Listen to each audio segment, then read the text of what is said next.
My mission was to save Muslims until the Quran saved me. My name is Jessica, and I was raised to believe I had the absolute truth. I grew up with a Bible in one hand and a clear mission in my heart: to save the lost souls of the world.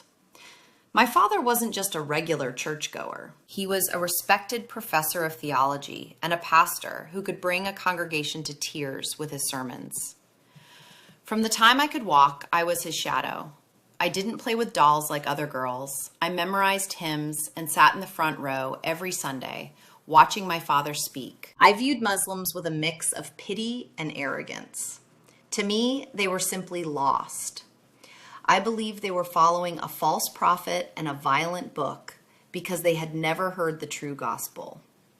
I was convinced that if I could just show them the contradictions in their faith, they would come running to Jesus. And whoever fears Allah, He will make for him a way out. That was 5 years ago.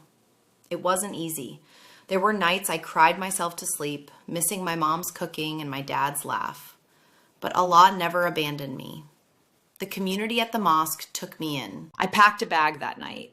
I left behind my comfortable life, my tuition money, my childhood home. I walked out into the cool night air with nothing but a suitcase and the faith in my heart. I was homeless, scared, and alone. But as I looked up at the stars, I remembered the verse. He prostrated to God, and now I do too. He didn't eat pork, and now I don't either. He greeted people with peace, and so do I. He wouldn't hear it. To him, I had joined the enemy. You cannot stay under my roof if you bring this darkness into my house, he said. He didn't yell. That would have been easier. Instead, he looked at me with cold, quiet devastation. He told me I had betrayed him, betrayed my heritage, and betrayed Jesus. I haven't betrayed Jesus, Dad, I tried to explain through my tears. I love him more now. I follow his teachings. He found my prayer mat, which I had forgotten to put away under the bed. Next to it was my Quran. I walked in just as he was holding the Quran, his face pale with rage. The confrontation that followed was the most painful hour of my life. I stopped eating pork. I started dressing more modestly. My parents noticed the changes. They thought I was going through a phase or maybe depressed. One afternoon, my father came into my room looking for a book he had lent me. He didn't find the book. Ashhadu an la ilaha illallah. I bear witness that there is no God but God. Wa ashhadu anna Muhammadan Rasulullah. And I bear witness that Muhammad is the messenger of God. As I said those words, I felt a physical weight lift off my shoulders. Fatima came over and asked if I was okay. I looked at her, tears streaming down my face, and said, I want to be Muslim. She hugged me. Other women gathered around. They didn't cheer like I had won a game. They wept with joy. They helped me repeat the words. I sat in the back and listened to the sermon, the khutbah. The imam spoke about gratitude. He spoke about how every breath is a gift from Allah. He didn't speak with anger. He spoke with humility. When the prayer was over, I couldn't stand up to leave. I felt glued to the floor. I thought they would see me as the enemy, the pastor's daughter coming to spy. But when I walked into the women's section, I was met with smiles. A woman named Fatima came up to me. She didn't ask who I was or why I was there. She just said, "Peace be upon you, sister. Welcome." Dreaming of the day I would stand in a pulpit just like him. By the time I turned 20, that dream had sharpened into a specific goal. I felt a calling to become a missionary, but not just any missionary. I wanted to target what I saw as the biggest challenge to Christianity, Islam. It was a small Islamic center in a converted warehouse about 30 minutes away. I drove there on a Friday, my hands shaking on the steering wheel the entire time. I had a scarf in my purse that I used for cold weather, and I wrapped it clumsily around my head before getting out of the car. I was terrified they would kick me out. A peace washed over me that is impossible to describe. It wasn't a voice from the sky. It was a stillness in my heart. The chaos, the theological confusion, the fear, it all evaporated. I knew. I just knew. The next week was a blur. I knew I had to make it official. I looked up the nearest mosque. "Oh God," I whispered into the fibers of the rug, "God of Jesus, God of Moses, God of Abraham, if you are there, please show me the way. I am confused. I am scared. I don't want to be a missionary if it means lying. I just want you." In that moment of total surrender, instinctively I cleared a space on the floor. I had seen Muslims pray in videos, and I felt the desperate need to lower myself as much as possible before the Creator. I put my forehead on the carpet. It was the most vulnerable position I had ever been in, and I cried. I felt like a traitor. Not a traitor to Christianity, but a traitor to God. I had lied to save my own skin. I realized then that I couldn't live with two faces anymore.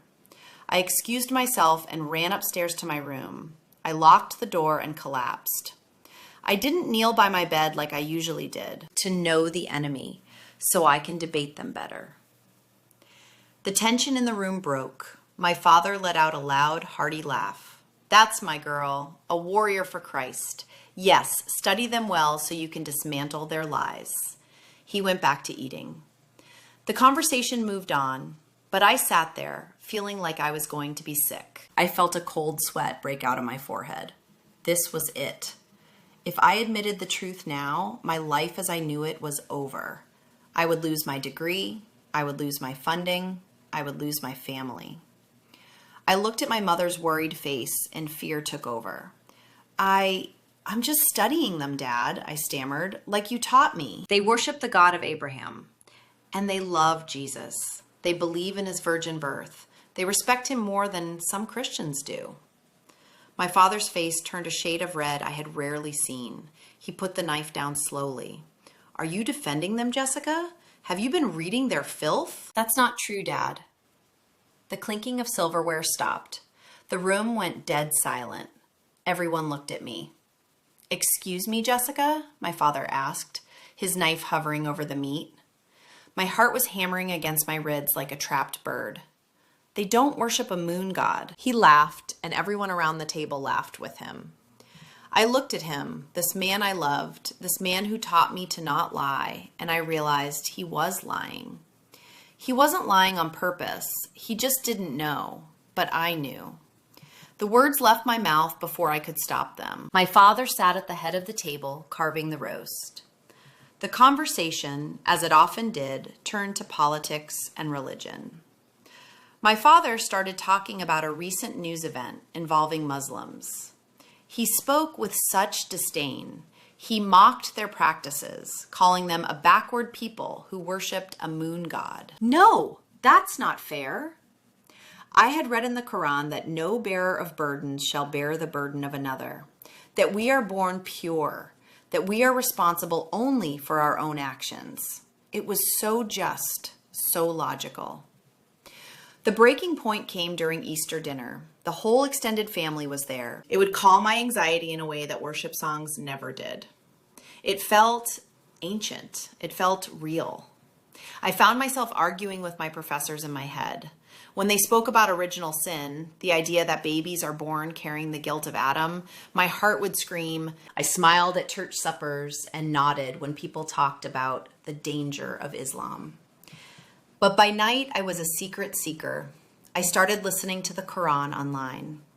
I didn't understand a word of Arabic, yet the sound of the recitation did something to me physically. It made sense. God is one. God is mighty. God does not need a son.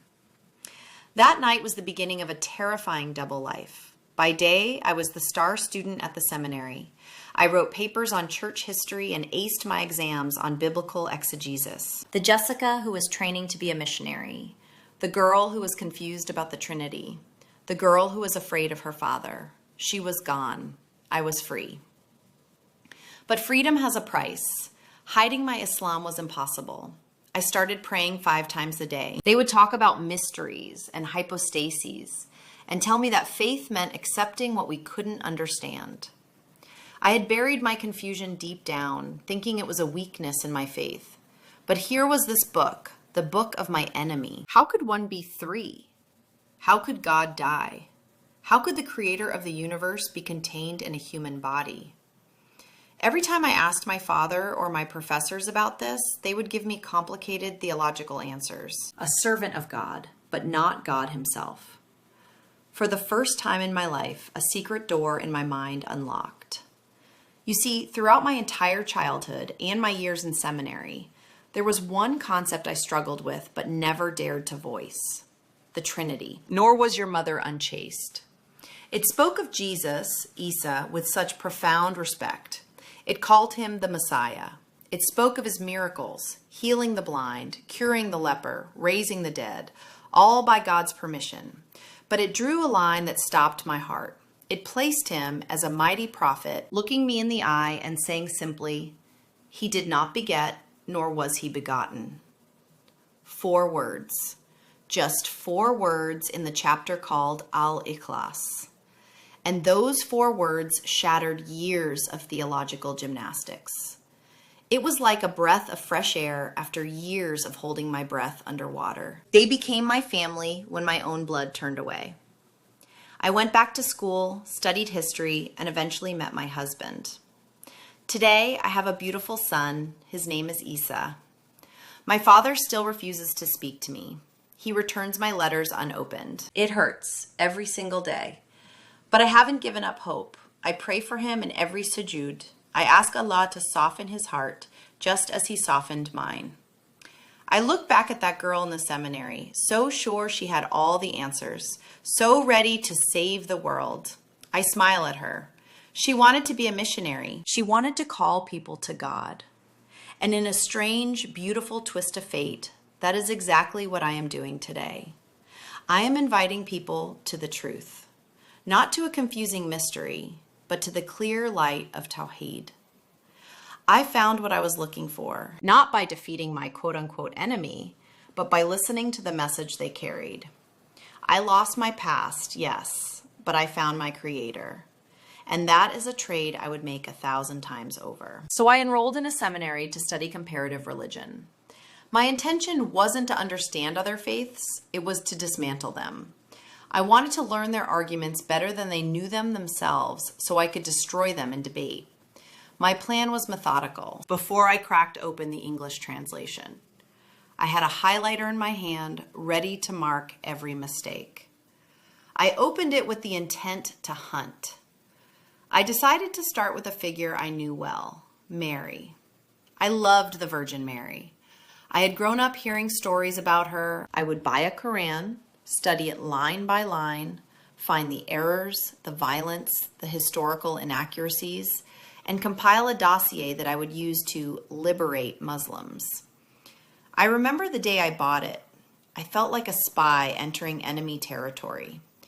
I waited until late at night when the house was silent and my father was asleep, but I had also been told that Muslims disrespected her or distorted her story. I turned to the chapter named Maryam.